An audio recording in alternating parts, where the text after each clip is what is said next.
Hello दोस्तों, तो आज हम पढ़ रहे हैं कक्षा 11 में भौतिक विज्ञान में यूनिट 1 भौतिक जगत तथा मापन। भौतिक जगत यूनिट 1 में हम आज पढ़ रहे हैं चैप्टर फर्स्ट भौतिक जगत। उसमें हम पहली हेडिंग पढ़ रहे हैं गुरुत्वाकर्षण बल। आज हम जानेंगे गुरुत्वाकर्षण बल क्या होता है, इसमें क्या क्या होता है। गुरुत्वाकर्षण बल किन्हीं दो पिंडों के द्रव्यमान के कारण उनमें आपस में लगने वाला बल, जो उनके आपस में बल लगता है, गुरुत्वाकर्षण बल कहलाता है। गुरुत्वाकर्षण बल वह होता है दो पिंडों के द्रव्यमान के, उनके वजन के कारण जो बल उनमें आपस में लगता है उसे गुरुत्वाकर्षण बल कहते हैं। और ब्रह्मांड में स्थित प्रत्येक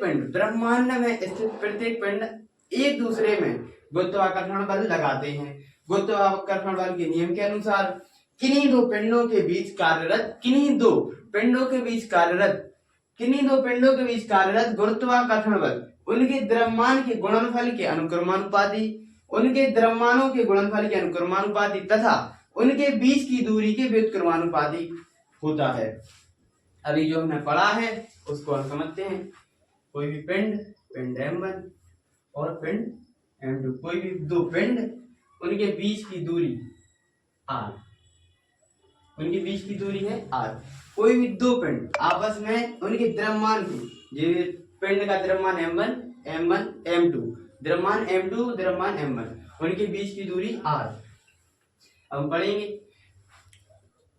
दो पिंडों के बीच की दूरी, किन्हीं दो पिंडों के कार्यरत गुरुत्वाकर्षण, दोनों में कार्यरत गुरुत्वाकर्षण बल उनके द्रव्यमान M1 और M2। तो F अनुक्रमानुपाती M1 और M2। अभी हमने पढ़ा है अनुक्रमानुपाती होते हैं तो F अनुक्रमानुपाती M1 M2 तथा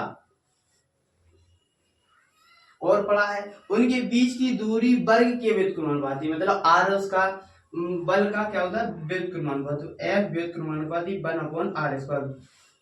इनको दोनों को इक्वेशन 1 और इक्वेशन 2 दोनों को मर्ज करेंगे इक्वेशन 1 और इक्वेशन 2 से,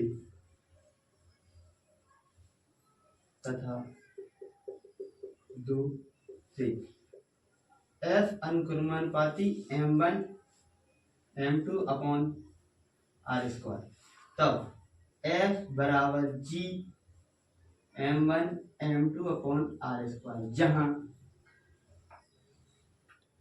G बराबर होता है सार्वत्रिक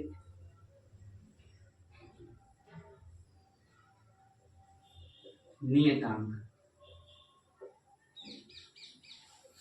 G बराबर होता है सार्वत्रिक नियतांक। G का मान होता है G बराबर 6.67 इंटू 10⁻⁻11 न्यूटन मीटर स्क्वायर प्रति किलोग्राम स्क्वायर। अब हम जानेंगे गुरुत्वाकर्षण के कुछ प्रमुख गुण के बारे में।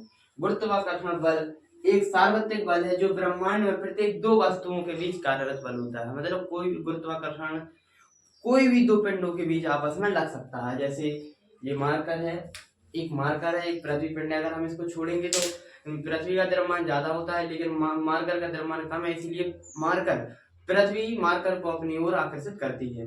दूसरा गुरुत्वाकर्षण बल एक केंद्रीय बल है। गुरुत्वाकर्षण बल एक केंद्र तक बल लगता है, जहां पृथ्वी का केंद्र है वहां तक अगर हम जैसे पृथ्वी को कहीं पे गड्ढा खोदते जाएं तो उसका बल भी पृथ्वी केंद्र तक लगता है, अतः यह एक संरक्षी बल है। गुरुत्वाकर्षण बल प्रकृति में पाए जाने वाला दुर्बल बल है। गुरुत्वाकर्षण बल पृथ्वी में पाए जाने वाला एक दुर्बल बल है, मतलब बहुत ही हल्का बल है, इसमें कोई ज्यादा वो नहीं है। गुरुत्वाकर्षण बल एक दीर्घपरास बल है। ये बल आकर्षण प्रकृति के होते हैं। गुरुत्वाकर्षण बल आकर्षण प्रकृति का होता है तथा व्युत्क्रम बल के नियम का पालन करते हैं। दो पिंडों के बीच कार्यरत गुरुत्वाकर्षण बल का मान उनके बीच के माध्यम पर तथा अन्य पिंडों की उपस्थिति पर निर्भर नहीं करता। मतलब गुरुत्वाकर्षण बल जो है वो किसी भी उनके बीच के माध्यम तथा उनके पिंडों की उपस्थिति पर निर्भर नहीं करता है। आज हमने पढ़े ये गुरुत्वाकर्षण के कुछ प्रमुख गुण और हमने जाना गुरुत्वाकर्षण बल के बारे में, उसकी डेफिनेशन सिद्ध की, उसका गुरुत्वाकर्षण नियतांक का मान पता किया। गुरुत्वाकर्षण नियतांक का मान होता है 6.67 गुणा 10⁻⁻11 न्यूटन मीटर स्क्वायर प्रति किलोग्राम स्क्वायर।